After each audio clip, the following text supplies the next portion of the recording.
quality na atay available diri nga DA17 van, manual transmission, 4x4 loaded.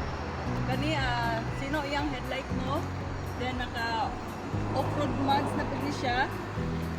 Brand new tire, brand new mags. Then naka tenting, rope carrier, load na pud siya. Then natanaw na to ang iyang sulod.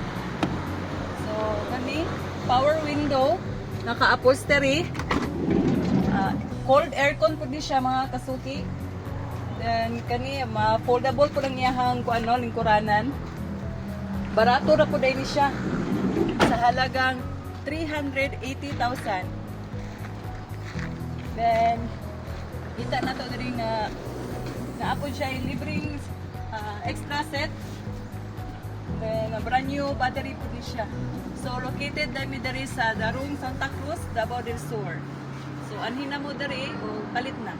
Thank you.